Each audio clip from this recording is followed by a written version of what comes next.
Salam alaikum tout le monde. Dans ce podcast, je pars à la rencontre de musulmans et musulmanes ambitieux qui sont des acteurs positifs de changement afin d'apprendre de leurs expériences et inspirer la prochaine génération de Muslim Makers. À peine, même pas 2, 3 semaines après mon arrivée, il y a eu déjà les premiers recrutements. On est passé de 5 en quelques mois à 200 peut-être. Et après, en fin de l'année, on était déjà à 700. Dans cet épisode, j'ai le plaisir d'accueillir Linda Amarkodja. Linda est la première employée de chez Groupon, une entreprise qui a connu une croissance fulgurante au début des années 2010. Elle nous raconte comment elle a rejoint cette incroyable aventure, son rôle en tant que Sales Director, et elle nous partage ses conseils pour réussir au mieux ses entretiens. Enfin, Linda nous parle de sa nouvelle activité de sous-location professionnelle. Groupon, clairement, Franck Cousin me l'avait dit lui-même en personne. Il m'a dit, moi, je m'en fiche que tu portes un voile, une kippa ou un piercing ou t'es tatoué. Moi, ce qui m'importe, c'est que tu fasses ton travail comme tu le fais bien. Si ce n'est pas déjà fait, je t'invite à rejoindre les groupes Instagram et Telegram Muslim Makers. Les liens sont en description. Bonne écoute. Salam alaikum wa rahmatullah, Linda. Alaikum salam wa rahmatullahi wa barakatuh. Abdel Ahmed. Comment tu vas? Je vais bien, alhamdoulilah, et toi? Super. Et c'est marrant parce que j'ai découvert ton profil au moment où on en parlait, j'écoutais le podcast de ton ancien patron chez Groupon. Oui. Euh, J'écoutais un podcast sur Génération Do It Yourself là, qui est sorti récemment. Et je suis tombé sur ton profil quelques jours après, ou enfin dans cette période-là.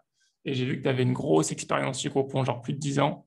Et je me suis Oui, dit, tout à elle fait. doit, elle doit être là depuis soit le début, soit quasiment le début. Et voilà, après, je t'ai contacté pour le podcast, et puis tu as accepté, alhamdoulilah.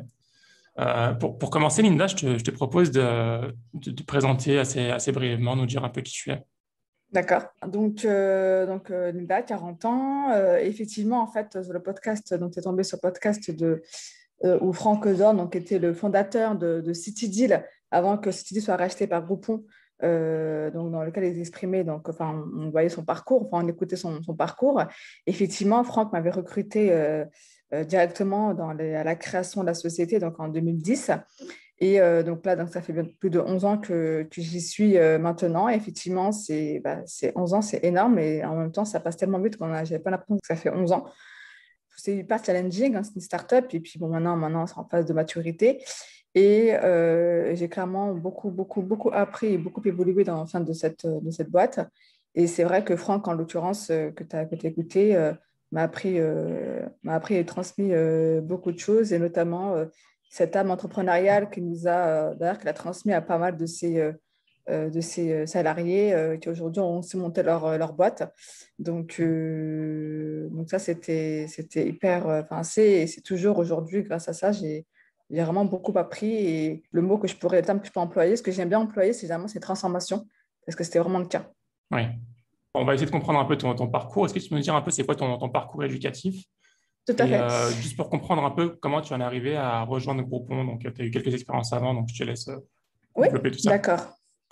Donc, en fait, je suis sortie de l'école, moi, j'ai terminé mes études en 2005, où j'ai un master 1 à l'école supérieure de vente de Saint-Germain-en-Laye.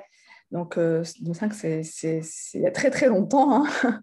Et en fait, donc, quand je suis sortie d'école, j'ai commencé ma carrière avec des postes enfin, j'ai des postes de chasseur, de commercial, terrain, pour différentes structures. Et ensuite, j'ai été consultante en recrutement dans un cabinet de recrutement. Suite à cette expérience, j'ai rencontré donc un de mes clients qui a souhaité, comment dirais-je, me débaucher, mais en étant indépendante. C'est-à-dire que donc, j'ai du coup créé ma structure en 2009, où j'ai été consultante pendant un peu plus d'un an pour des Mhm. médecins radiologues, en fait, où en fait, donc eux, c'était des médecins radiologues qui avaient mis en place un système d'interprétation de la radio à distance. Donc à l'époque, c'était surtout très, très connu, enfin très, très répandu entre les États-Unis et l'Inde, par exemple. Mais en France, ça restait comme en France, comme dans le système santé français, c'est toujours un peu compliqué. Donc en France, ce n'était pas encore dans les mœurs. C'était le cas entre hôpital, c'est-à-dire que l'hôpital par exemple, la Salpêtrière pouvait envoyer ses clichés à l'hôpital Henri Mondor, par exemple, mais dans le privé, mais en externe, c'était très, très peu répandu. Donc, il a fallu tout faire de lobbying, mettre un système en place. Mais donc, au bout d'un an, c'est vrai que c'était un peu compliqué. Le business model que j'avais mis en place n'était pas forcément spécialement viable. Et j'avoue que je travaillais seule, donc j'avais besoin d'une équipe, moi, pour me stimuler, pour me tirer vers le haut. Donc, j'ai arrêté cette structure et c'est là, en fait, quand j'ai commencé à postuler dans une entreprise où j'ai postulé donc, chez Groupon. Donc, à l'époque, c'était CityDeal. Et Et en fait, c'était assez marrant. Oui. juste avant de rentrer dans ça, si on reste un peu sur l'éducation, tu savais que tu voulais faire de la vente pendant tes études? Enfin, c'était quelque chose, c'était une vocation? Oui, en fait, si tu veux, quand j'ai eu mon bac, j'ai eu un bac, après j'ai fait un BTS en gestion PME-PMI, je ne savais pas si je voulais m'orienter justement vers la vente ou vers la gestion financière. Et c'est grâce à ce BTS-là, entre guillemets, que j'ai su que je voulais faire de la vente. De la vente, Ok. et occuper un poste à terme de direction commerciale. Donc d'où, effectivement, par la suite, j'ai fait donc, l'école supérieure de vente de Saint-Germain-en-Laye, qui a confirmé, effectivement, mon souhait de poursuivre dans cette voie. Je ne connais pas trop le monde de la vente, hein, mais est-ce que c'est un Oui, monde plutôt masculin, mixte, féminin? alors franchement, c'est mixte, mais c'est vrai que après la vente, il y a différents types de postes dans la vente. Mais il y a des postes où c'est vrai que ça va être plus masculin. Par exemple, c'est vrai que les postes de terrain, où il y a beaucoup de déplacements, on va beaucoup voir plus d'hommes que de femmes. Mhm. Et c'est pas forcément un critère, on va dire, c'est pas forcément discriminant. Enfin, c'est-à-dire que lorsque les entreprises mettent des annonces, même en termes sur les candidatures qu'ils reçoivent, on ressort plus de CV masculins que féminins, parce que les femmes, c'est pas du tout, enfin, de part peut-être qu'ils ont des enfants, etc., préfèrent pas ne faire, effectuer des déplacements. Tout dépend aussi également de la région. À Paris, on va voir, ça va être plutôt en fait, la parité est plutôt respectée, mais quand c'est des consorts de Paris EDF, on va avoir plus de CV masculin que féminin. Ok. Et quand on monte dans les postes type directeur de vente, ce genre de choses, on bouge un peu moins, Ouais, j'imagine. on peut dire, franchement, sincèrement, j'ai vraiment j'ai peu de recul par rapport à ça parce que chez Groupon, j'ai évolué vers des postes de management et que chez Groupon, pour le coup, la parité et une politique non discriminatoire et à savoir qu'il faut qu'il y ait une parité. Mais c'est vrai que à l'externe, des retours que j'ai, il n'y a pas forcément beaucoup de femmes dans les postes de direction commerciale, j'entends. Ouais. Ok. Hmm. Effectivement, D'accord. c'est plus les hommes qui vont être dans ce type Ouais, de c'est poste. c'est souvent même le cas de manière générale dans les postes de direction, de Tout à fait. management. Oui, Il y a souvent plus d'hommes que de femmes. Ok. exactement. Je te laisse rejoindre sur ton histoire quand tu as rejoint un groupon qui s'appelait Next City, tu m'as dit? Avant? Voilà, Qui s'appelait City Deal. City Deal, City hein, Deal, tout à pardon. fait. Voilà. Et en fait, City Deal, ça avait été fondé donc, par les frères Somewhere. Donc, c'est des frères, voilà, sont trois frères. C'est des business angels qui investissent, qui vont copier des modèles euh, qui existent ailleurs et qui vont tenter de les recopier donc, en Europe. Rocket Et après, le Internet. but, voilà, exactement. Mhm. Exactement, Rocket Internet. Et après, le but, c'est de se faire racheter. C'est exactement ce qui s'est passé. Donc, en janvier 2010, ils ont donc fondé cette idylle à Paris, Berlin, Londres. Et comment dirais-je, ils ont vraiment fait vraiment un copier-coller même de la page, de l'interface, etc. Et c'est vrai que ça a mais vraiment, c'est hallucinant parce que donc, moi, je suis arrivée début février 2010.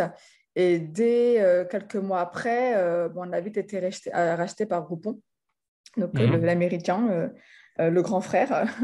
Ouais.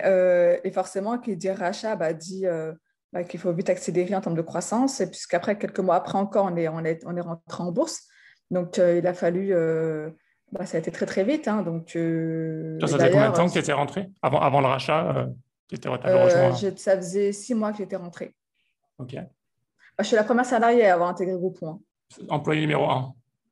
Tout à fait, exactement. En fait, on était 5, dont les 2 fondateurs.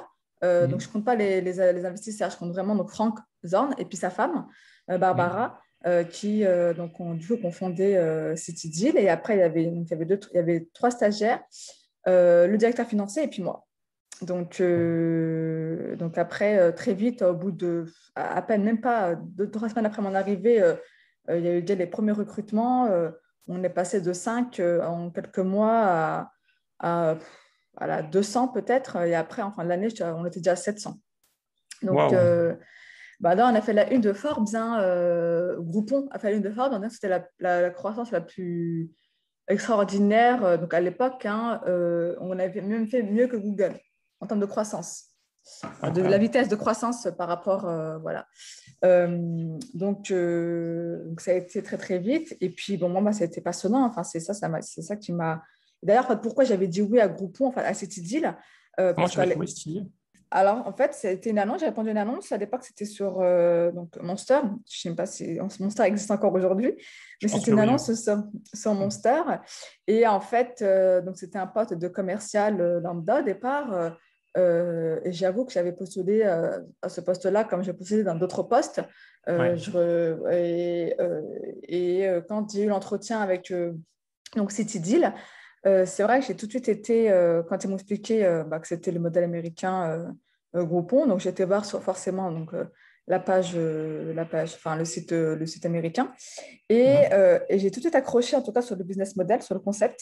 Ça m'a tout de suite fait tilt. Moi, je trouvais ça hyper top de pouvoir démocratiser voilà, des prestations qui n'étaient pas forcément accessibles par exemple, un super restaurant sympa ou un client, enfin, un utilisateur ne serait pas forcément parti, mais grâce à un deal avec une remise, il découvre une expérience, parce que finalement, c'est l'expérience qu'on vend. Ce n'est pas forcément de la remise, mais c'est vraiment une expérience. Eh bien, je trouve ça vraiment top. Et si tu veux, d'ailleurs, pour la petite histoire, quand j'avais donc j'avais d'autres réponses à d'autres candidatures, hein, à d'autres postes ailleurs. D'ailleurs, je me rappelle, j'avais une shortlist de 4 entreprises, dont CityDeal. Et donc les 3 autres, c'était vraiment des grosses boîtes déjà bien structurées, avec tout ce qu'il fallait, avec tous les avantages qu'un salarié peut éventuellement chercher, donc mutuelle, c'était restaurant, grosses boîtes, etc. Mais donc quand j'en parle autour de moi, je savais pas quel. J'avoue, j'avais un doute, je ne sais pas, il n'y avait pas quoi choisir parce que moi, c'était Groupon qui me faisait de l'œil. Hein, j'étais attirée par ça. Et tout le monde autour de moi me disait, mais non, mais va pas dans cette boîte-là, elle n'existe même pas, ça fait à peine 2 semaines qu'elle est inscrite sur société.com. Euh, et, euh, et franchement, te connaissant, tu as bossé comme une tarée et ça se trouve, dans 2 semaines, la boîte elle va fermer. Il n'y a que cette Mhm. personne autour de moi qui m'a encouragée, qui m'a dit, mais en fait, quand tu parles de cette idée, tu as les yeux qui brillent. Mhm. Et du coup, j'ai foncé.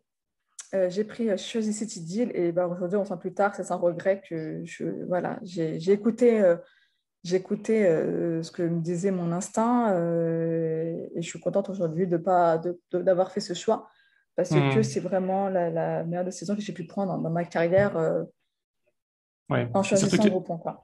qu'à l'époque, l'ambiance start-up, entrepreneur, c'était pas spécialement autant à la mode qu'aujourd'hui. Donc, j'imagine que. Exactement. Ouais. Tout à fait, exactement, exactement. C'était pas forcément à la mode, mais c'est vrai que fallait aussi beaucoup beaucoup travailler et en fait, si tu veux, pour nous, c'était, enfin pour moi, donc je ne vais pas parler de nos salariés, mais c'est vrai que c'était hyper passionnant et c'était plus qu'un travail, quoi. C'est-à-dire que c'était tellement, c'était top, quoi. C'était vraiment la folie et c'est pour ça que je pense que on est toujours là aujourd'hui. Et du coup, comment tu as évolué dans l'entreprise vu que ça a énormément grossi?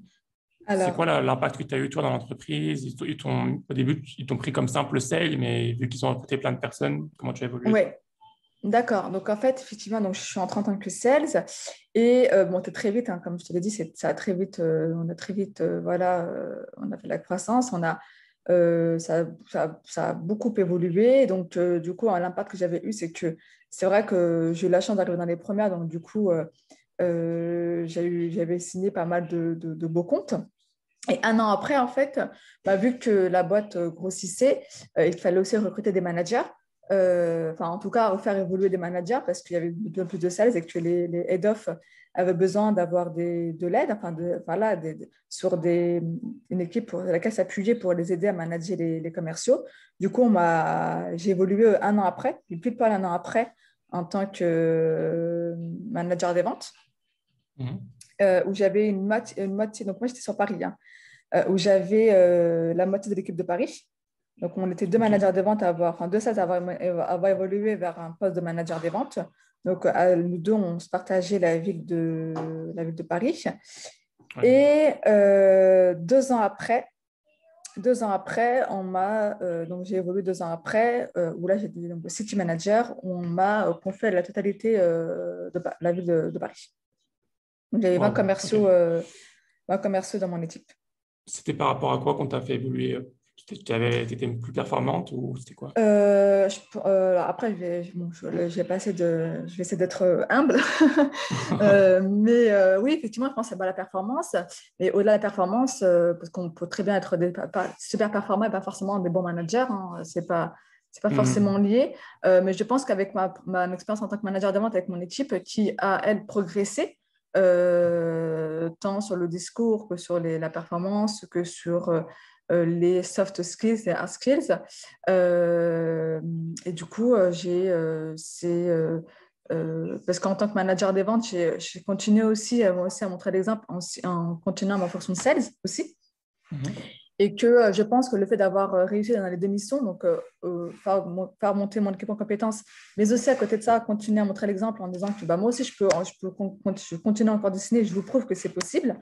Je pense que Mhm. c'est ça qui a plu et qui fait que donc en mars 2013, on m'a confié toute l'équipe parisienne. Donc, Ok. c'était vraiment une riche, parce que Paris, c'était quand même la deuxième ville européenne après Ouais. Londres. Et forcément, on attendait beaucoup. Et pour avoir contribué à son développement, grâce aussi à mes managers, évidemment, ça leur a pas. Je pense que ça a été une évidence pour eux de me confier l'équipe. Mhm. Et du coup, le business model je crois qu'il a évolué un petit peu, non? De Groupon. Tout à fait. Alors, en fait, avant, c'était donc one deal par jour. Enfin, c'était un deal par jour. Donc, il y avait un deal principal et un deal sur ce qu'on appelle main deal et side deal. Donc, en fait, on mettait donc souvent par exemple, un restaurant et à côté un massage, ou un massage à côté un restaurant, ou un restaurant à côté une sortie à montgolfière. Voilà, donc c'était Ok. à chaque fois de catégories différentes. Et vous disiez par Mais exemple, le prix normal c'est genre 100 euros, mais nous, on vous le fait à 65 euros, un truc comme ça. oui, voilà, c'était des remises qui pouvaient aller de. Donc, à l'époque, hein, là, ça a changé, mais à l'époque, c'était des remises, c'était minimum de remise, c'était 50% de remise. Ça pouvait aller à plus, mais à l'époque, Ouais. pour être partenaire, c'était minimum 50% de remise. Et derrière, donc donc le partenaire ne payait pas de sa poche pour être sur le site. On prenait une commission sur les ventes. Ok. Et ensuite, les clients achetaient le coupon et se rendaient sur place pour pouvoir bénéficier de la prestation. Et le partenaire se faisait payer par la suite par Groupon. On leur garantissait des clients. Puis après, les partenaires devaient donc les fidéliser ou faire la vente additionnelle. Par exemple, un restaurant pouvait faire la vente additionnelle avec des clients qui avaient commandé un plat, un entrée plat. Et puis sur place, le client pouvait prendre un dessert ou un coca, enfin voilà. Mais c'est vrai que au bout d'un moment, un commercial avait beaucoup de comptes, donc du coup, il a fallu changer la structure commerciale et donc du coup, il y avait donc euh, parmi les commerciaux des commerciaux chasseurs où eux devaient uniquement donc chercher des nouveaux partenaires et ensuite ce qu'on appelle les éleveurs, où eux, de faire, donc, c'est des gestionnaires de portefeuille, où en fait, donc, du coup, leur but était de faire la rétention des partenaires qui étaient chez nous, hein, et de Ouais. développer, enfin, de l'upsell, hein, de développer l'activité auprès de ces Ouais. partenaires-là. Donc, Ouais. Donc, renouveler les promotions tous les c'est mois ou ça, ce genre de choses. exactement. Ok. Mhm. Voilà, c'est ça, exactement. Et du coup, justement, avec cette nouvelle structure, il y a des opportunités qui ont été du coup ouvertes. Et c'est vrai que moi, j'en ai saisi une. C'est-à-dire qu'ils recrutaient, du coup, ils cherchaient des managers pour les élevages, justement, parce que du coup, c'était une nouvelle cellule qui n'était pas encore créée. Et donc, du coup, moi, je me suis portée candidate comment dirais-je, pour occuper un poste de manager, donc Inside Sales, Mhm. où là, je m'occupe uniquement que des éleveurs et donc du développement voilà, des portefeuilles, de la gestion des portefeuilles. Donc, Mhm. ça, c'était en 2014. Et donc, depuis, je suis toujours restée dans ce poste-là. Et c'est vrai que j'ai. Pareil, en fait, moi, je pense que je dois doit être, comment dirais-je, parce qu'à chaque fois, j'aime bien en fait, moi, commencer quelque chose qui n'a pas été fait. Et c'est Ouais. ce qui s'est passé là encore aujourd'hui avec ce poste-là où il n'y avait pas encore de manager dans cette équipe. Et après, bien sûr, par la suite, comme l'équipe grossissait, il fallait recruter d'autres managers. Enfin, c'est des managers qui étaient en interne, qui ont évolué, qui sont passés du coup manager dans cette équipe. Et c'est vrai que c'était top parce que c'était un nouveau métier à apprendre, c'était des nouveaux profils à gérer parce que moi, jusqu'à l'époque, je gérais des profils plus terrain, plus chasseurs. Et là, c'était les profils sédentaires, c'est des profils différents. C'était hyper challenging. Il fallait apprendre aussi le nouveau métier gestionnaire d'account management, hein, qui est vraiment un métier différent de chasse, où il y a comment dirais-je, des tips à avoir, et une méthode de travail à avoir. Et il a fallu, il a fallu la revoir plusieurs fois jusqu'à trouver la bonne méthodologie pour nos partenaires, pour nos sales et pour Groupon, bien sûr, en l'occurrence. Et c'est vrai que là, en 7 ans, forcément, il y a eu beaucoup d'évolution sur les mêmes postes. Hein. C'est le même poste, mais le métier a pas mal changé. Et c'est vrai que c'est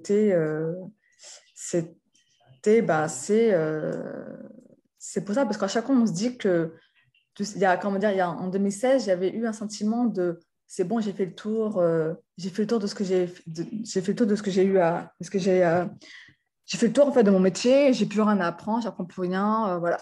Et en fait, ça quand on arrive à cet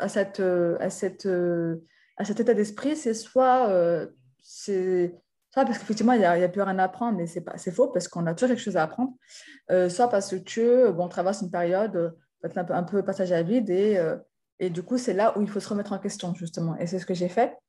Mhm. Il y a eu pas mal de changements de direction, etc. Et c'est vrai que du coup, ça avait pas mal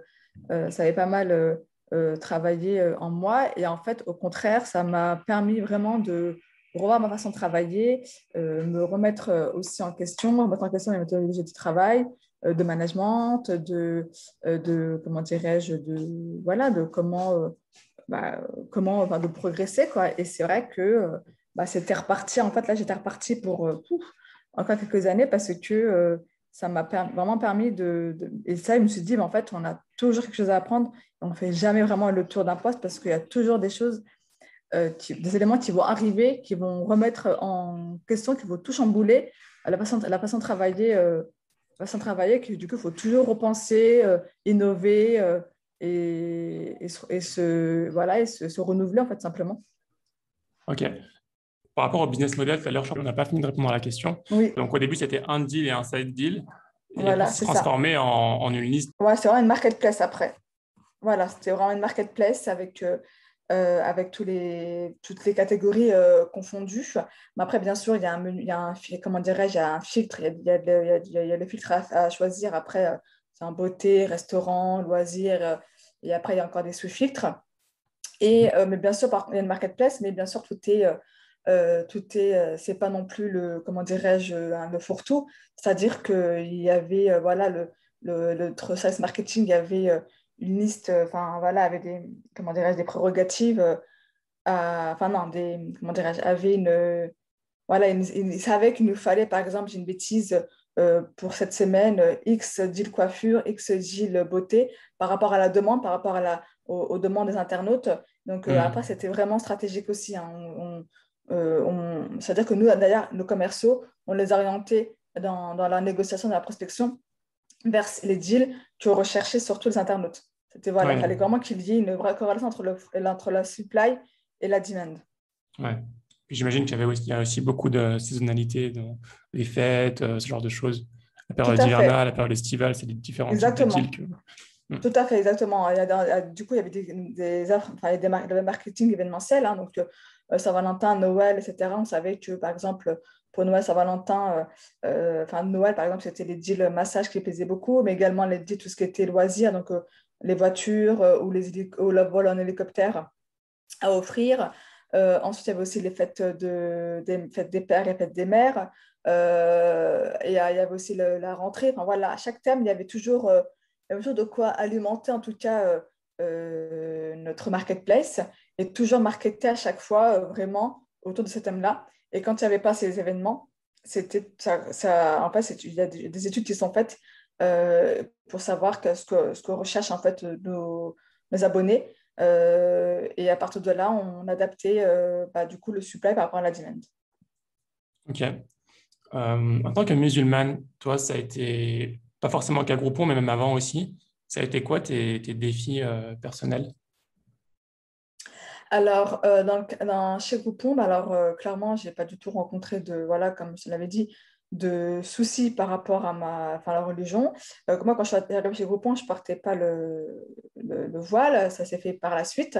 Et comme toute personne musulmane, j'avais de l'appréhension, bien que je connaissais déjà, enfin voilà, je savais que le Groupon n'était pas du tout, enfin voilà, ils sont clairement pas du tout, enfin voilà, il n'y a pas de discrimination par rapport à ça. Mais quand même, tu sais, on a toujours cette petite voix dans l'intérieur qui nous dit mais qu'est-ce qu'ils vont penser de moi enfin, voilà. Donc, et en fait, par rapport à ça, bien au contraire, c'est-à-dire que ça avait bien été accepté et enfin, voilà, quoi, ça n'a pas empêché mes évolutions. Je dis pas que c'est grâce à ça que j'ai évolué, mais en tout cas, Groupon, clairement, Franck Cousin me l'avait dit lui-même en personne. Il m'a dit, moi, je m'en fiche que tu portes un voile, une kippa ou un piercing ou t'es tatoué. Moi, ce qui m'importe, c'est que tu fasses ton travail comme tu le fais bien et que, voilà, bien sûr, que je respecte les personnes qui sont voilà, avec qui je travaille, quoi, tu vois. Ouais. Et le reste, ils s'en fichent. Donc, Et comment ça s'est passé? Tu es venu les prévenir avant ou le jour où tu es arrivé par surprise pas comme du ça tout. le En fait, jour? ce qui Ouais. s'est passé, c'est que quand j'ai porté le voile, je le portais. Quand j'ai commencé à porter le voile, je le portais pas encore au bureau, je le portais à l'extérieur. Mais du Mhm. coup, les gens le savaient parce qu'ils me voyaient en sortant que je remettais. Et puis, mes collègues, que je croise mes collègues le matin en venant au bureau, ils me voyaient que dans le métro, je commençais comment dirais-je, à le retirer, par exemple, le Mhm. matin en venant au bureau. Et c'est des personnes qui m'ont dit, mais pourquoi tu le mets pas encore au bureau? D'autres, au contraire, me disaient, ah ouais, non, franchement, fais-le pas. Ah, bon, tu as toujours des personnes, bien sûr, qui auront qui disent, ouais, on est un pays laïque, etc. Enfin bref, ça, je les écoutais même pas, mais je rentrais pas dans ce débat-là, d'ailleurs. Mais du coup, j'avais tout ça, dans mon tête, ça faisait, ouh là là, ça se mélangeait. Et puis en fait, un jour, je me suis dit, en fait, tout le monde, ça faisait 6 mois que moi je le portais. J'ai dit, tout le monde le sait que je le porte. Et en fait, je ne me sentais pas moi, complètement honnête vis-à-vis de moi-même déjà. Et c'était très, très dur. Franchement, c'était très dur vis-à-vis de moi déjà. Et par rapport à, à Dieu, en fait, hein, je me sentais vraiment hypocrite. Mhm. Et ça me travaillait de plus en plus, mais vraiment de plus en plus. Ça me bouffait clairement, hein. Et c'est un matin, je me rappelle, un truc tout bête, hein. Comment dirais-je, j'avais un rendez-vous chez le dentiste, donc j'étais au bureau le matin. Et en fin de matinée, j'avais rendez-vous chez le dentiste. Donc du coup, je suis partie à mon rendez-vous chez le dentiste. Et à ce moment-là, le voile n'est pas mis, parce que le dentiste était vraiment à côté du bureau. Et j'ai pas porté Mhm. le voile. Le chemin entre le bureau et le dentiste, j'ai pas porté le voile. Et en revenant, et là, je me suis mise à pleurer. Et j'ai fait non, c'est pas possible, c'est pas possible. Et je me sentais vraiment trop mal par rapport à ça. Et un jour, un Mhm. matin, je suis venue avec. Je me suis dit, bon, ben, tout ça, ils le savent. Et puis certains m'ont déjà vu avec, comme je te dis, en bas du bureau ou dans le métro. Donc je me suis dit, bon, je viens, je place en confiance en Dieu. Et de toute façon, je sais que la direction ne me. En fait, moi, c'est pas par rapport à la direction, je savais très bien que la direction ne me dirait rien. C'est par rapport au regard des gens, des collègues, en fait, que j'avais un peu peur. Euh, et puis finalement, ça s'est hyper bien passé. Donc, tu as toujours des personnes qui, bien sûr, ont jasé, ça c'est normal, hein. Mais dans la majorité, c'était vraiment bien. Enfin voilà, j'ai eu mais vraiment aucune représailles, rien du tout. Ça a été nickel. Et après, là, je me suis dit, mais pourquoi je l'ai pas fait plus tôt, quoi? Et, Mhm. vraiment, non, très très bien parce que, bah, non, vraiment super. Donc, des personnes m'ont même félicité en disant que j'étais courageuse. Et en plus, après, bon, je sais pas si tu vas le mettre dans le podcast, ça, mais je l'avais fait. En fait, si tu veux, quand je l'ai fait, c'est parce que je revenais de la Mecque. J'avais fait le petit pèlerinage à la Umrah. Et Ouais. c'est là, en revenant, je me suis dit, et alors que j'avais passé 15 jours inoubliables, tu vois, et je me dis, mais c'est là justement que que juste après, j'ai eu Oui. mon rendez-vous chez le dentiste. Je me sentais trop mal, c'est pas possible. Je dis, comment tu, après avoir fait ce magnifique voyage, voilà. Hmm. Et du coup, bah, c'était vraiment le déclic. Et après, bon, bah, après ça, c'est devenu normal quoi, maintenant. Puis les gens Ouais. aujourd'hui, pour te dire, hein, pour donner des anecdotes, quand je vais dans les toilettes, du coup, bah, avec les toilettes des femmes, et que bah, parfois, bah, je retire mon voile parce que tu as mes ablutions ou que je dois, voilà, et bah, il y a des collègues qui disent, ah, je t'ai pas reconnu. Ah ouais, ça fait bizarre. En fait, ça leur fait maintenant bizarre de me voir sans que voir avec. Le maintenant, ça veut dire de me Ouais. voir avec, quoi, tu vois, c'est pas... C'est des gens qui m'ont Hmm. connu, tu sais, sans le voir. Donc, voilà. Ouais. Tu voulais le porter, mais tu n'as pas eu dans ta tête un conflit de savoir comment est-ce que tu allais le porter, est-ce que tu devais prévenir avant, est-ce que tu devais parler au chef avant. Justement, je m'étais posé la question, c'est pour ça que j'ai demandé à quelques collègues, et c'est là que j'ai Hmm. vu deux sons de clash. Il y en a qui me disaient, bah non, fais-le pas, et d'autres me disaient, bah vas-y, si, fais-le, tu peux aller en parler à Stéphanie, qui à l'époque était Hmm. la DRH. En fait, j'avais tellement de sons de clash différents que ça me encore plus perturbé qu'autre chose. Ouais.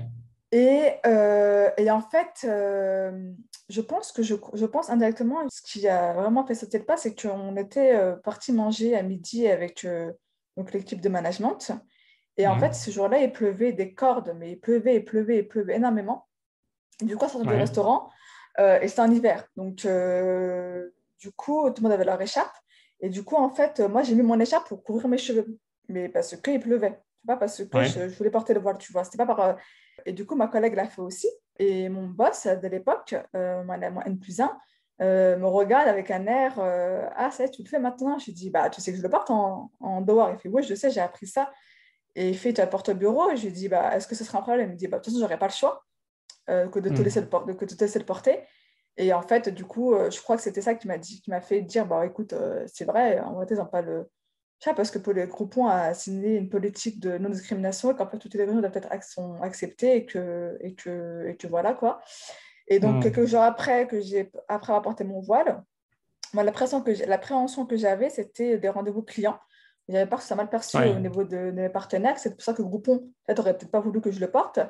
Et en fait, ce Ouais. qui s'est passé, c'est que j'en ai parlé à un autre N+1. Je lui ai dit, voilà, j'ai un peu peur. Là, j'ai un rendez-vous avec ce tel client et tout. Il me dit, écoute, bah non, normal. Si ce client-là n'est pas content, bah tant pis pour lui. En gros, voilà, on est une entreprise américaine. On travaille avec toutes les religions, toutes les nationalités, et voilà, quoi, c'est comme ça. Et il me dit, d'ailleurs, Linda, si tu as la moindre remarque d'un salarié chez Groupon, tu me le fais savoir et elle sera sanctionnée. Ce que la DRH Hmm. l'avait dit aussi. Donc, au contraire, c'est-à-dire que, C'était bah, en fait, supportive. c'était Et toi. exactement. Bah, surtout qu'on est quand même présent à Dubaï, on est que présent, des big boss mondiaux était à l'époque, donc c'était, il n'est plus là aujourd'hui, était musulman. Enfin voilà, donc ça faisait pas, en fait, pour eux, c'était pas un problème. Enfin, c'était nous en interne, quelques salariés en interne qui avaient, parce qu'à l'époque, parce que je disais qu'à l'époque, voilà, quand j'ai commencé à venir avec, Hmm. bah, en fait, c'était peu de temps après et c'était pas du tout calculé, mais pas du tout. Hein, c'est vraiment un concours de circonstances, mais peu de temps après Charlie Hebdo. Oui. Donc, et c'est pas que j'avais appris, en fait, je me suis dit, est-ce qu'ils vont croire que je l'ai fait exprès ou quoi? Et en fait, bah, pas du tout. Hein, voilà, et la majorité des personnes est quand même intelligente et n'a pas fait, enfin voilà, n'a pas fait de raccourcis, d'amalgame, quoi, tu vois. Donc, mais c'était moi dans Hmm. ma tête, en fait, qui me mettait plein de barrières parce que quand tu regardes les réseaux sociaux, voilà, à l'époque, enfin comme maintenant d'ailleurs, mais non, je ne regarde plus j'aurais plus tout ça, sinon on sera malade. Mais tu vois, tu te dis, bon, ben, ah ouais, c'est compliqué. Hmm. C'est compliqué, mais en fait, pas du tout. D'accord, très bien. On sait que c'est toujours difficile, hein, enfin, en France surtout. En général, des personnes qui portent pas le voile, elles ont peur de se faire virer si elles portent le voile. Et Ouais, c'est une décision qui n'est pas facile à prendre. tout à fait. Tout à fait. Et en fait, bah, d'ailleurs, après ça, comment dirais-je, il y a quelques mois, là, j'ai voulu donc tester un peu le marché de l'emploi ailleurs. Oui. Et là, bah là, c'est là que j'étais vraiment confrontée du coup à ce que je pouvais déjà lire sur LinkedIn ou sur d'autres réseaux sociaux, sur la difficulté pour les musulmans, en l'occurrence les femmes voilées, parce que pour le coup, donc on est visible entre guillemets, c'est-à-dire que voilà, le Hmm. fait qu'on porte le voile, tout un distingue, enfin, on sait qu'on est musulman, quoi. Enfin, les gens savent qu'on est musulman. Et c'est vrai que, chose que laquelle je n'étais pas confrontée jusqu'à il y a quelques mois, où là, en fait, c'est là que j'ai eu... alors, je vais recommencer à l'envers. Sur LinkedIn, à l'époque, j'avais pas spécialement j'avais pas, je mettais pas de photo de moi sur LinkedIn. Ouais. Et j'ai pas mal été démarchée sur LinkedIn par des chasseurs, hein, de cabinets ou des startups qui cherchaient donc un head of sales ou un manager, ou voilà. Et donc, à l'époque, je répondais pas, enfin, je leur disais que je n'étais pas intéressée parce que je ne cherchais pas spécialement un nouveau job. Quand là, il y a quelques mois, j'ai voulu un peu voilà, trouver autre chose, je n'avais pas comme ma photo sur LinkedIn, mais j'ai commencé à envoyer des CV, à postuler en tout cas. Et c'est vrai que je n'ai pas forcément eu beaucoup de retours. Donc, je ne dis pas forcément que c'est lié à mon voile, hein, parce que j'ai ma photo sur mon CV. Mais voilà, je me dis que tu as sûrement reçu plein de candidatures et que voile ou pas voile, voilà. En tout cas, j'avais peu de retours. Mais quand je compare au fait que sur LinkedIn, j'ai quand même été pas mal chassée sans ma photo, bah, je me dis, c'est quelque chose qui cloche quelque part. Je sais pas. Ouais. Ensuite, j'ai commencé à vouloir. Donc j'ai brandé mon profil LinkedIn. Donc, j'ai fait appel à une Mhm. graphiste, etc. Vraiment, j'ai mis le moyen pour faire un profil assez sympa. Donc, j'ai ma photo. Donc, c'est une photo professionnelle. Et puis, donc là, beaucoup moins été chassée, sauf par des boîtes anglo-saxonnes, clairement. Hmm. Donc peut-être une ou deux boîtes françaises, mais sinon pas mal de boîtes anglo-saxonnes. Donc, encore une fois, je ne suis pas du genre à me porter en victime ou à dire ouais, c'est à cause de mon voile ou quoi. Je ne suis pas du tout dans cet état d'esprit-là. Et c'est pas du tout mon. Enfin voilà, j'aime pas rentrer dans C'est ce. l'utilisation. Voilà, c'est ça, exactement. Mais factuellement, c'est un peu ce qui se passe, quoi. Tu vois, Hmm. donc, euh, du coup, je me suis dit, moi, je continue. En fait, si tu veux, je ne, c'est-à-dire que je sais que je vais trouver quelque chose de toute façon. Enfin, après, entre-temps, j'ai commencé à lancer mon activité, mais à ce moment-là, je me suis dit, je ne me fais pas de soucis. Il y a quand même des boîtes qui me contactent, c'est que quand mon profil m'intéresse et que je finirai par trouver, tu vois. Ouais. Ouais. Et je pense parce que mon expérience chez Groupon est aussi est un vrai plus, clairement. Si j'avais pas eu d'expérience chez Groupon ou dans une autre boîte voilà, aussi longue, avec beaucoup d'évolution et de changement de poste au sein de la même structure, voilà, si j'ai fait qu'un an à chaque fois dans une boîte, si je reste à chaque fois dans une boîte pendant sur 10 ans, je ne pense pas que j'aurais eu, l'impact n'aurait pas été le même, c'est certain même. Donc, du coup, je pense que mon expérience chez Groupon plaît quand même. D'ailleurs, c'est pour ça Hmm. que c'est beaucoup de boîtes anglo-saxonnes qui me contactent. Et ensuite bah, après, j'ai des entretiens voilà, avec des entreprises aussi françaises. Après, c'est soit moi, ça ne me plaît pas trop finalement, donc je ne réponds pas, soit je ne leur réponds pas parce qu'ils ont d'autres candidats et ça, bon, c'est le jeu, hein, ça fait partie du jeu. Hein, c'est pas propre à mon voile, c'est le profil aussi. Hmm. Et ou ça, après, ça, on ne le saura jamais. Ça, effectivement, c'est le voile qui pose problème. Mais ça, ils me diront jamais. Et je n'ai Hmm. pas d'éléments pour prouver ça. Et je n'ai clairement pas cherché à prouver ça. C'est pas, Hmm. tu sais, je me fais pas. Voilà. Donc, Je ça pour pense te dire. que la vente, c'est un des métiers les plus difficilement accessibles pour les femmes voilées. Non Ouais. seulement parce que c'est une femme voilée, Mm, une femme dans un poste, un haut poste en fait en management, plus voilée, et en plus il y a du client facing, donc comme tu dis, même si mm. le client n'est pas forcément raciste ou quoi que ce soit, il peut se dire voilà, moi je suis pas raciste, mais je sais que les clients peuvent être racistes, donc je préfère Ouais, éviter. exactement. Tout à fait, exactement ça. C'est exactement ça. Donc, donc voilà. Donc après, je me suis dit, bon, bah, je vais créer mon propre poste. Et Parce que là, en donc fait, tu là, travailles toujours chez Groupon, mais tout à fait. tu vas vers la sortie, enfin, tu commences à préparer ta sortie. C'est ça, Hmm. exactement, tout à fait. Et donc, du coup, j'ai créé mon activité là, il y a 2 mois. Hmm. 2 mois. Donc après, c'est encore très petit, hein. Voilà, c'est pas encore, ce sera pas la start-up de demain, ça c'est sûr. Mais en gros, le business model, c'est que je fais donc de la location professionnelle. Donc, pour résumer, lorsqu'un propriétaire met une annonce de location, donc durée lambda, sur des sites de type Le Bon Coin ou Se Loger, et ben, je réponds à leurs demandes en leur proposant de louer leurs biens. Donc, c'est des biens meublés, hein. C'est pas du non meublé, mais la majorité, c'est des biens meublés. OK. Leur propose de leur louer leur bien. Donc, c'est moi qui loue le bien, ma société, en tout cas, loue le bien. Et derrière, je les mets en location courte durée sur des plateformes type Airbnb, Booking ou Le Bon Coin, euh, en proposant à des clients, donc soit des clients qui se déplacent pour des raisons professionnelles, ça pour du tourisme, ça pour ça ce sont de passage.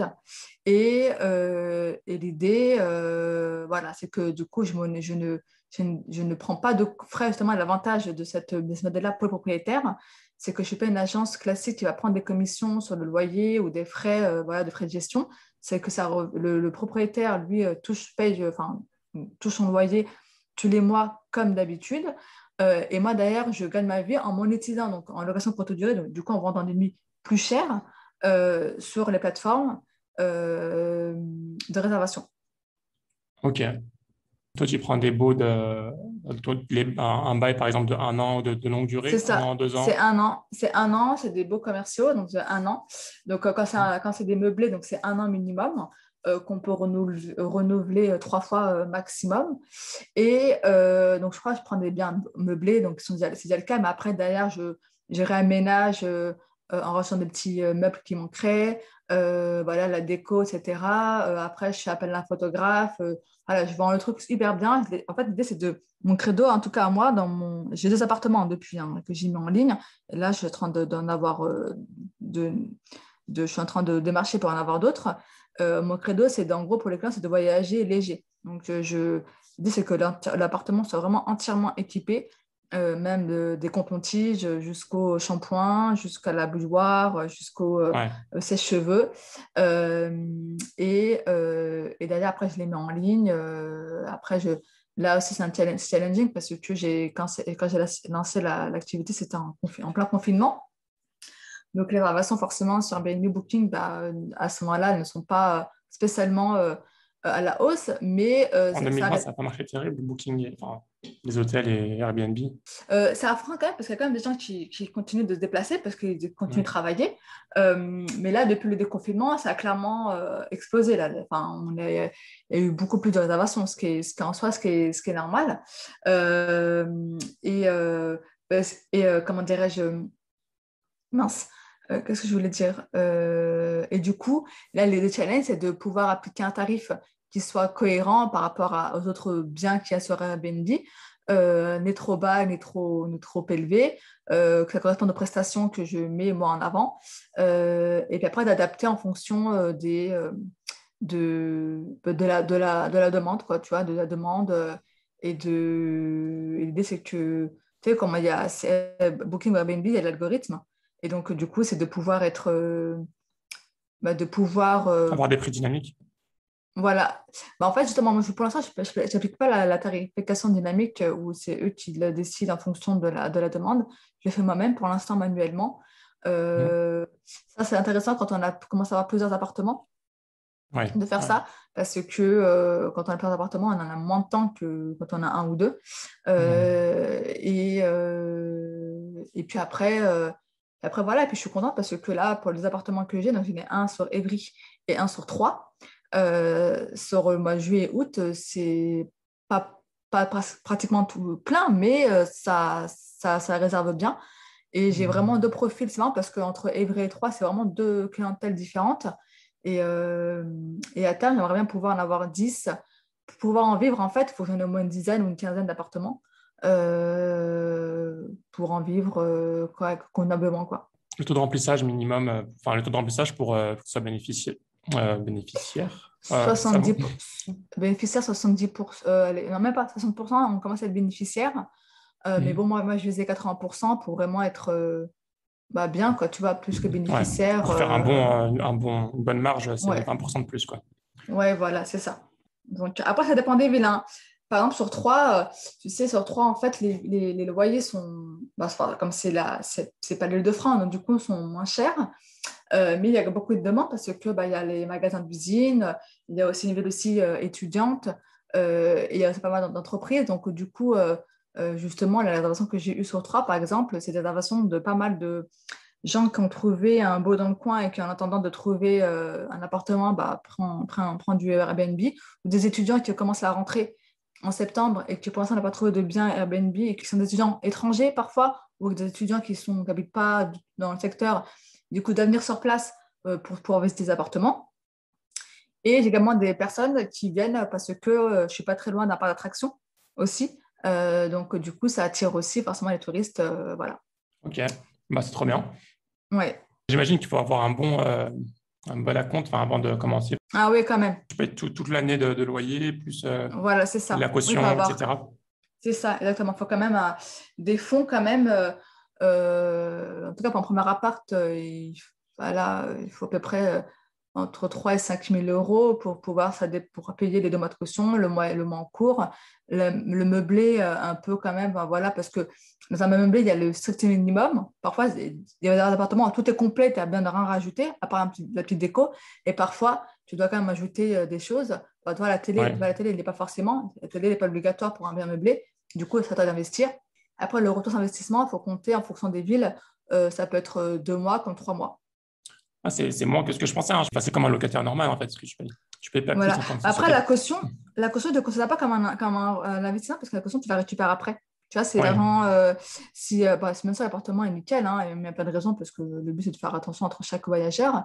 Mais la caution, tu la récupères après. Vraiment, l'investissement que tu ne récupères pas, c'est le loyer, bah, déjà, mais également ouais, les meubles que tu as achetés, la télé, ouais. après Internet et l'électricité, c'est des charges fixes. Mais surtout, par exemple, pour l'appartement d'Evry, où j'ai mis à peu près des 1000 euros sur l'ameublement, en déco, etc. Ça, je pense que au mois de septembre, ce sera récupérable. Et sur 3, Ouais. pareil. Et surtout, si tu peux renouveler pour l'année prochaine, ça sera amorti Exactement, c'est largement. ça. Hmm. C'est ça, exactement. Après, là, j'ai une piste sur un autre appart. L'investissement sera moins important moins important, pardon, parce que il n'y a pas grand-chose à ajouter, en fait, à part la petite Mhm. déco. Mais il n'y a pas grand-chose à ajouter par rapport aux autres appartements. Tu vois? Ça dépend après des appartements dans lesquels tu cibles, s'il y a des choses à rajouter ou pas. Ok. Le seul truc, c'est qu'il faut vraiment s'investir. Il faut pouvoir être capable de répondre au coup de téléphone s'il y a quelque chose qui est Oui, cassé voilà. ou vérifier que l'appart soit en état à chaque fois. Est-ce que c'est toi qui vérifies à chaque fois ou tu mets en place des Pour l'instant, systèmes c'est moi parce que je n'ai pas encore bien automatisé ça. Justement, après, le principe de ce business-là, c'est que donc, au départ, pour chaque appartement, il y a un investissement personnel important. Mais une fois que c'est en place, après, c'est automatisé. Donc, j'ai une femme de ménage. Après, je délègue une femme de ménage pour le ménage. Le check-in et check-out, ça, c'est avec les clés, tu sais, les entrées autonomes. Donc, ça, c'est pas encore en place parce que Ouais, justement, dans mes galères, j'ai des problèmes d'interphone dans les deux appartements. Du coup, je ne peux pas faire l'entrée autonome. C'est en train de se régler, hein. mhm. Donc, j'aurais plus ce problème-là. Et après, l'idée, c'est que je n'ai plus enfin, le temps va être beaucoup plus réduit. Mais ça, il faut être réactif parce qu'on reste des hôtes. Mais le temps de l'investissement se réduit au fur et à mesure parce que tout est automatisé après par la suite. Et c'est pour ça Ouais, que c'est intéressant, ce modèle-là est intéressant quand tu en as 10-15 appartements et que tout est automatisé, on va travailler 2 heures par jour et voilà quoi. Donc ça, c'est une ouais, activité, ça, qui permet à côté d'avoir une autre activité salariée ou voilà. ouais, trop bien.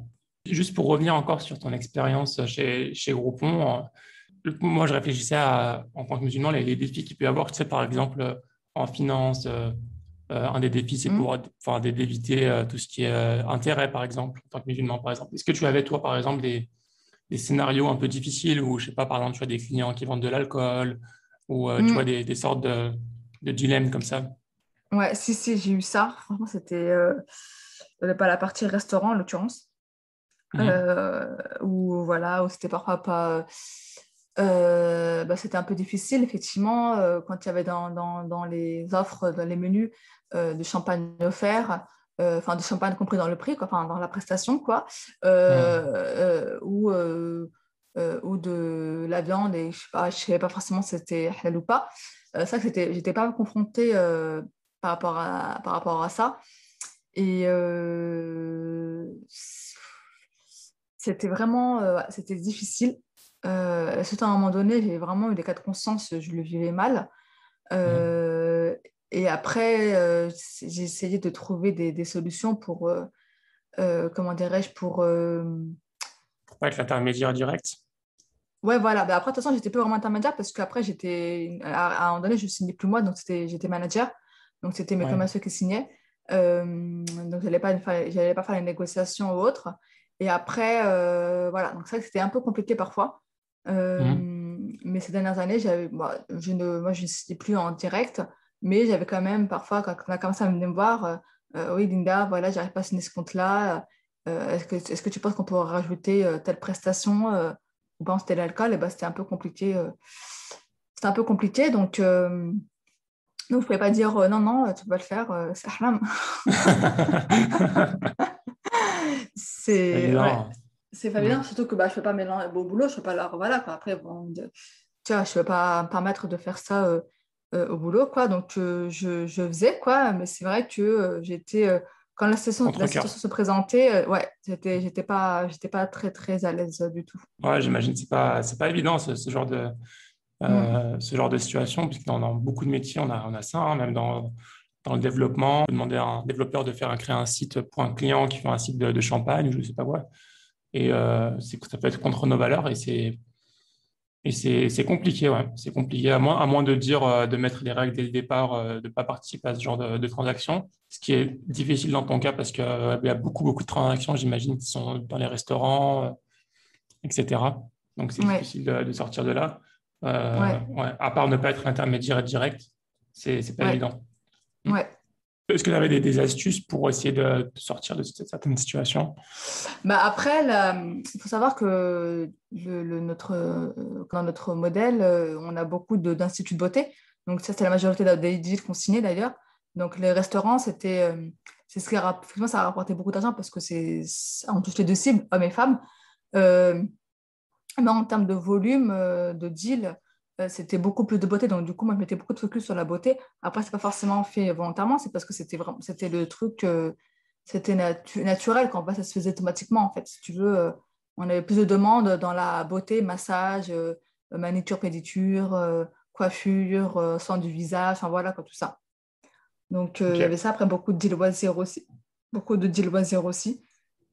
Mhm. Et voilà. Ouais, par l'attraction, tout ça. Ok. Ouais, tout à fait.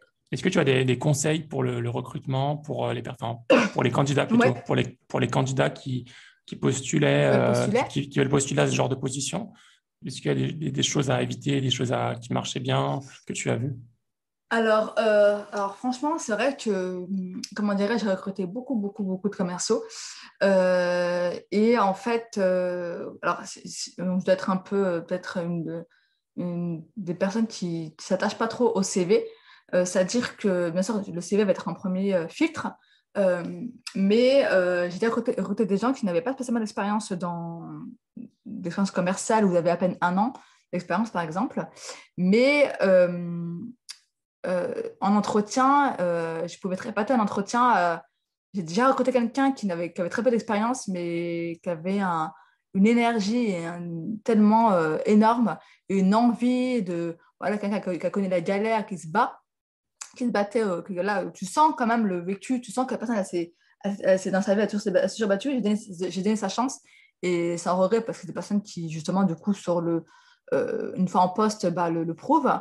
Donc, en fait, ce que moi j'aime bien, c'est l'authenticité, en fait. Les gens qui en font trop, qui veulent trop se vendre, je ne suis pas spécialement fan. Il faut rester naturel, simple, en fait, tu vois, simple, humble. Bien sûr, connaître Groupon. Enfin voilà, par contre, des fois, j'ai eu des candidats où ils connaissaient, savaient pas du tout, connaissaient même pas Groupon, le business model.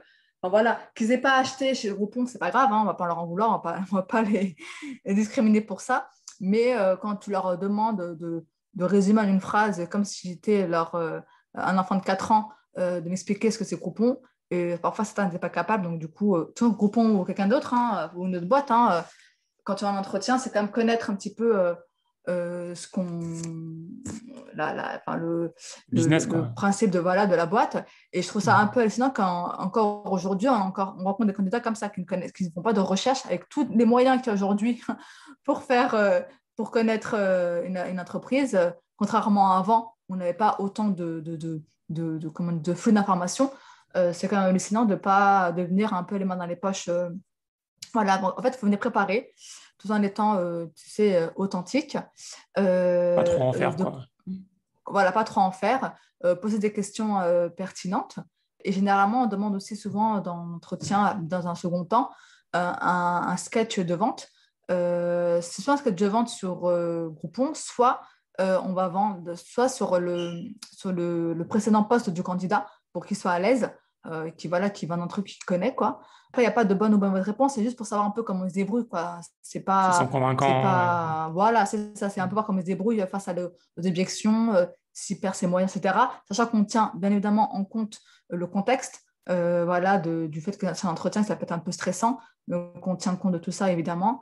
Euh, et puis, voilà, après, c'est être sincère, quoi. Tu vois, après, je sais pas si encore une fois, ça me l'a raconté, mais c'est vrai que j'ai rarement eu des échecs de recrutement. Mhm. Et quand j'en ai eu, enfin, quand j'ai vu que ça ne le faisait pas, je ne validais pas la période d'essai. J'attendais pas, voilà, j'ai dû invalider 2 périodes d'essai dans ma vie, donc Ouais. chez Groupon, parce que je n'attendais pas non plus jusqu'à la fin de la période d'essai. Quand je sentais que ça ne le faisait pas, au bout d'un mois, Ouais. déjà Trop, d'une, trop, déjà d'une, de donner, ouais. voilà, bah déjà d'une, je donnais une chance quand même, tu sais, confiance au candidat, je disais, écoute, voilà, attends, enfin, un premier point à chaque fois, tu sais, c'est pas direct, au bout d'un mois, je te dis au revoir. Je faisais un premier point avec le candidat, avec le salaire, en disant, bah écoute, voilà, ça tu vas pas, voilà, c'est sur quoi je t'attends. Voilà, je te laisse encore un mois pour te, voilà, je te donne une seconde chance, en gros. Et j'ai déjà fait ça 2, 3 fois, enfin plusieurs fois. Et il y a des salariés qui, du coup, se sont donnés à fond et aujourd'hui sont encore là, tu vois, parce que du coup, voilà, ils ont mis un coup d'accélérateur. Et d'autres vont faire l'effort une semaine et après, voilà. Après, tu sens que tu en as, en fait, tu as des gens, ils ne sont pas faits pour ce métier-là, hein. C'est ça. Par contre, c'est quelque chose que j'ai constaté aussi, hein. Il y a des gens qui sont pas Mhm. faits, ils ont été dans ce métier-là, dans ce milieu-là, parce que on va dire, par peut-être opportunité, une opportunité s'est ouverte il y a quelques années et du coup, ils sont toujours restés dedans, mais en réalité, ça n'est pas fait pour ça. Mhm. Ça, Ouais. voilà, les encourage, moi, ces gens-là, à refaire de leurs compétences ou à revoir, quoi, en fait, si vraiment ils sont faits pour ça, quoi, tu vois. Ok. Donc, voilà. D'accord. Bah écoute, Linda, on a fait le tour des questions sur ton parcours que je voulais te poser. D'accord, Je vais super. finir sur quelques petites questions avant de terminer. Mhm. Est-ce que tu as une routine, toi, que tu suis régulièrement? Que ce soit du matin Euh, ou dans la journée ou avant de te coucher ou quoi que ce soit? Bah en fait, alors là, un peu moins de temps, un peu moins en ce moment parce que j'ai pas mal de boulot, mais avant, je faisais du sport le matin, c'est-à-dire dès le matin au réveil, c'est vers 6 heures du matin, 6h30, pour mettre en forme. Ok. Et ça lance vraiment la journée. Mais depuis quelques temps, là, c'est un peu plus complexe, mais sinon, ça me. Et puis, je me sens vraiment bien après la séance de sport et j'attaque la journée. Depuis chez toi ou tu vas dehors ou... Alors, en fait, c'était à la salle de sport. Mais depuis le Mhm. confinement, justement, c'est pour ça que j'avais continué le sport chez moi. Mhm. J'étais équipée chez moi, mais après, le confinement, ça devenait vraiment pesant. Et du coup, aller de ma chambre à la salle à côté, à la pièce d'à côté pour la salle de sport, enfin, mon sport, c'était plus, enfin, je ne m'y retrouvais plus, j'étais plus emballée. Et là, depuis que les salles ont rouvert, je suis repartie un petit peu, mais moins qu'avant. Du coup, là, je vais reprendre. Mais parce que justement, j'ai tellement beaucoup de boulot Donc, qu'il tu n'as pas faut fait que de deuxième activité, ouais. Mhm. voilà, donc il faut que je réinstalle cette routine-là. Mhm. D'accord. Sinon, bah, en fait, bah, déjà, le matin, bah, après, le matin, par diato au sobre, voilà, ma prière, je la loupe pas, quoi. J'ai l'impression quand c'est le cas, enfin, Ça m'est déjà arrivé une ou deux fois où le réveil n'a pas sonné, ou genre après qu'il fait jour, je suis oulala, qu'est-ce qui s'est passé? Je sais que j'ai pas fait ma prière, qu'est-ce qui s'est passé? Et je me sens mal. Mais après, bon, bah, quand tu fais pas, voilà, quand c'est pas volontaire ou quoi, ben voilà, je me prends, enfin, je me culpabilise pas non plus mort, quoi, mais voilà, je le fais. Sinon, en fait, j'avais des routines que j'ai du mal à parfois garder sur la durée. J'essaie de lire le Coran parfois, mais pas forcément tous les jours. Et ça, par contre, c'est un truc qui me travaille personnellement parce que quand il y a un jour où je vois que je ne sais pas voir le Coran, je me sens mal, par exemple. Sinon, après, ça va. Et par contre, je suis quelqu'un d'organisé, c'est-à-dire que quand j'ai une liste de to-do, voilà, à faire, Ouais. et Tous les jours, tu as une liste à suivre. voilà, c'est ça, exactement, tout à fait. Mhm. Il faut passer cette liste de to-do-là. Et bien sûr, comme les galères viennent toujours voilà, plomber cette liste de to-do là, donc des fois, il y a des urgences à régler entre-temps qui viennent, voilà, des urgences qui viennent, qui arrivent, voilà, des imprévus. Mhm. Du coup, je les règle, mais je me tiens toujours à finir cette to-do list parce que sinon, ça se cumule à la journée d'après et voilà. Et d'ailleurs, chez Groupon, ce que j'ai appris du coup chez Groupon que je peux appliquer maintenant, c'est vraiment prioriser ce qui est important, ce qui est urgent. Voilà. Avant, j'avais tendance à dire que tout était urgent, il fallait Ouais. tout faire tout de suite et en fait, bah, après, bah, voilà, j'ai appris avec une méthodologie à vraiment à prioriser, à dire ce qui est urgent, c'est urgent, ce qui est important, c'est important, voilà. Ce qui est moins urgent, ça peut attendre, c'est pas très grave, voilà, on va pas mourir si c'est pas fait, quoi. Enfin, Ouais. d'ailleurs, il n'y a rien qui fait, il y a rien on ne mourra pas si même une urgence n'est pas faite, mais voilà. Ouais. Ok. Est-ce que tu as des recommandations? Tu as cité un livre tout à l'heure. Enfin, des recommandations de livres ou de références, de podcasts aussi. Tu écoutes des podcasts? Oui, alors, bah, j'aime bien, tout à l'heure, tu parlais du podcast où tu avais vu, donc où tu avais écouté Frank Zorn. Mhm. Euh, Génération do it yourself. voilà, c'est ça, j'aime bien écouter ces podcasts. J'aime bien aussi écouter les podcasts en fait, c'est marrant, mais d'entrepreneurs, quoi. Julien Musi, j'aime bien Julien Musi. J'aime bien aussi C'est quoi comme... Il s'appelle Joli Musée, le podcast? Julien Musi, ça s'appelle le leader de ton marché. En fait, Julien Musi, c'est un Ok. entrepreneur et voilà. Ma juste valeur aussi, j'aime bien. C'est une femme qui a lancé ce podcast-là. Mhm. Après, dans les livres, donc moi je lisais, j'avais lu Michael Aguilar.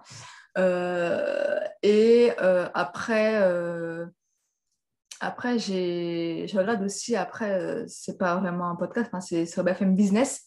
J'aime bien, le matin, BFM Business, c'est toujours comment dirais-je, des patrons qui viennent sur le plateau.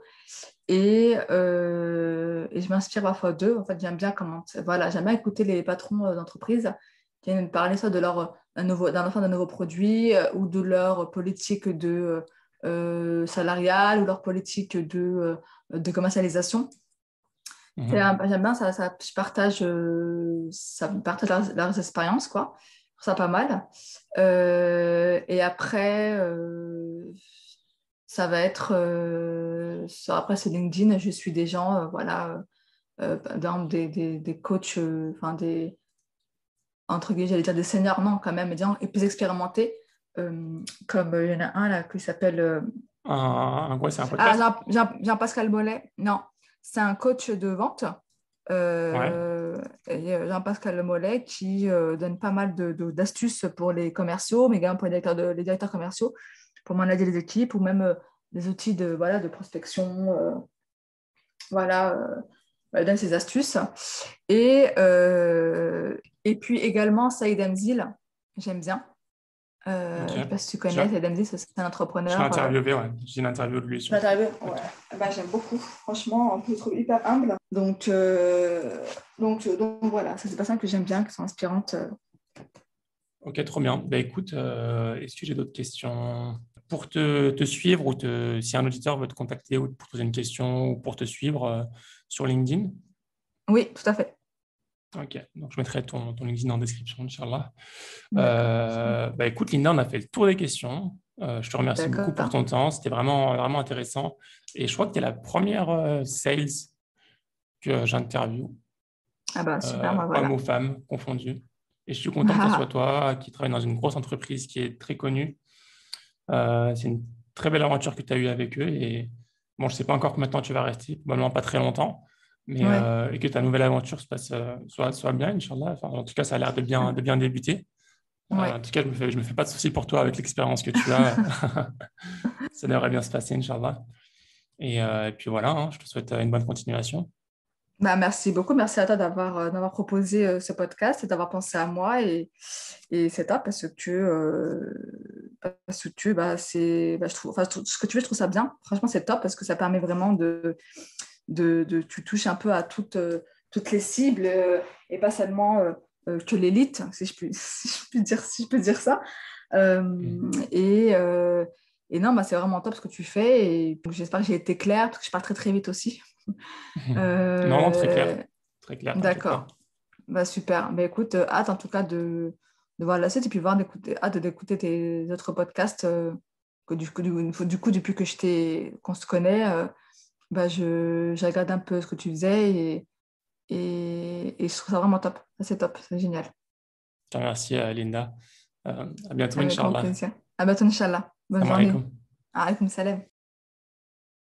Et j'espère vraiment que cet épisode t'a plu. Si c'est le cas, je t'invite à le partager à 3 personnes de ton entourage et à faire des invocations pour qu'Allah bénisse cette initiative. À bientôt pour un nouvel épisode, Inch'Allah. Salam alaikum.